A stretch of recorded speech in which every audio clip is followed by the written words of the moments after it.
এই নাও ভিক্ষে নাও আর যাও এখান থেকে। মূর্খ স্ত্রী, তোমার মতো পাপাত্তার কাছ থেকে ভিক্ষা নেওয়ার থেকে ভালো আমি ক্ষুধার্তই প্রাণ ত্যাগ করব। যা, কাল সকালে সূর্যোদয়ের সঙ্গে সঙ্গেই তোর পুরো মুখ পুড়ে যাবে। তোর মুখ দেখে সমস্ত মানুষ মুখ ফিরিয়ে নেবে। অলোক নিরঞ্জন, অলোক নিরঞ্জন। দাও দাও, তোমার মতো অনেক দেখেছি। মা, তোমার এরকম করা উচিত হয়নি। উনি সাধু মহাপুরুষ, ওনাকে এভাবে অপমান করা উচিত হয়নি। চুপ কর, তোর জন্যই এই কথাগুলো শুনতে হলো। যা গিয়ে রাজুদের বাড়ি থেকে কাঠ নিয়ে আয়, কালকে রান্নার জন্য কাঠ নেই।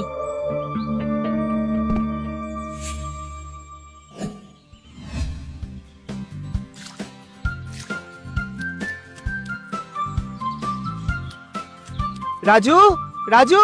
ভেতরে আয় রমন, চলে আয়। দুই বন্ধু মিলে একসাথে পায়েস খাবো। না রে, আমার ইচ্ছে করছে না, তুই খেয়ে নে। আমি কিছু কাঠ নিতে এসেছিলাম। আরে কাঠ পরে নিয়ে যাবি, আগে একটু খাবারটা খেয়ে নে। আজ মা একজন সাধু বাবাকে অপমান করেছেন, আর উনি মাকে অভিশাপ দিয়ে চলে গেছেন। আরে তুই এত ছোটখাটো ব্যাপারে চিন্তা করছিস কেন? চল, তোকে আমি কাঠ দিচ্ছি। আমি তোকে অভিশাপ দিচ্ছি, আমি তোকে অভিশাপ দিচ্ছি। ও মা, আমি কাঠ নিয়ে চলে এসেছি। ওই যে কুয়োর কাছে রেখেছে।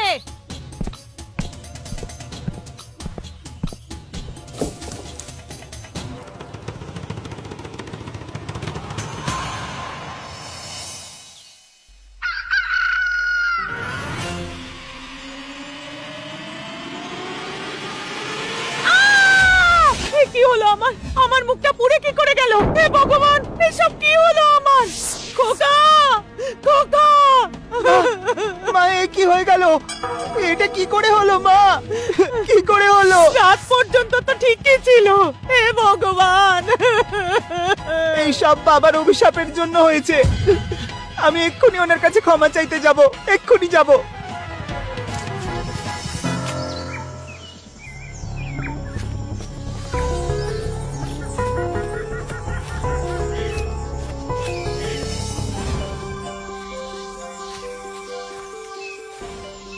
প্রণাম বাবা।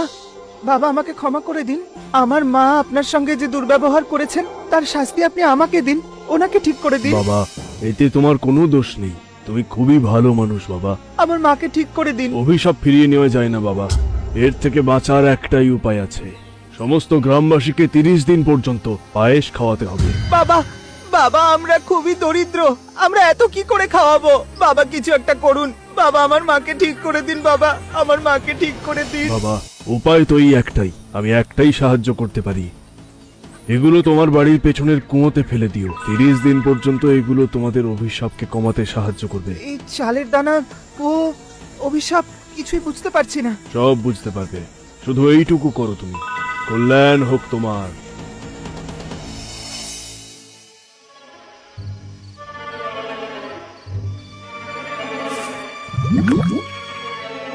কি হলো খোকা? সাধু বাবা কি বললেন? গ্রামের সকলকে 30 দিন পর্যন্ত পায়েস খাওয়াতে বললেন, তবেই অভিশাপ মিটবে। হে ভগবান, এ কেমন পরীক্ষা নিচ্ছ?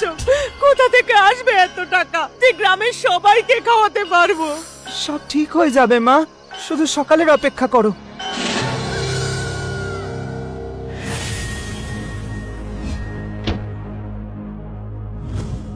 মা, ও মা, মা, বাবা ঠিকই বলেছিলেন, তাড়াতাড়ি এসো। কি হয়েছে রে? মা, এই দেখো, দেখো, পায়েসের কুয়ো।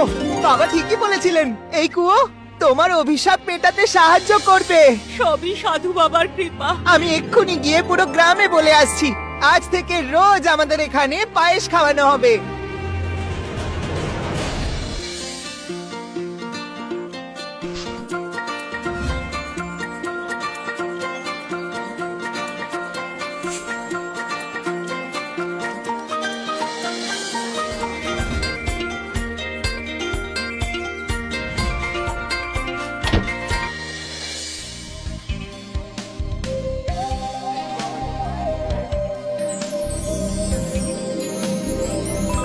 রমন, একটা কথা বুঝতে পারছি না, তোর কাছে এত অর্থ কোথা থেকে এলো? তুই পুরো গ্রামকে রোজ পায়েস খাওয়াচ্ছিস। চল, তোকে দেখাই। বন্ধু, এই দেখ, পায়েসের কুয়োর জন্য এসব হচ্ছে। এটা তো অদ্ভুত রমন। সবই বাবার আশীর্বাদ। বাবার আশীর্বাদ? আর সেটাও পায়েসের কুয়ো? আরে কাকিমা, তোমার মুখে এটা কি হলো?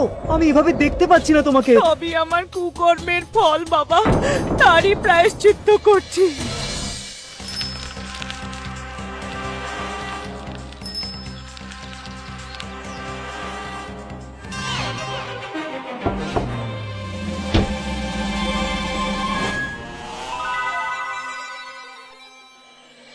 মা, নিতা মাসি চিঠি পাঠিয়েছেন, খুবই অসুস্থ, তোমার সঙ্গে দেখা করতে চান। আমার এমন অবস্থা, আমি কি করে যাব?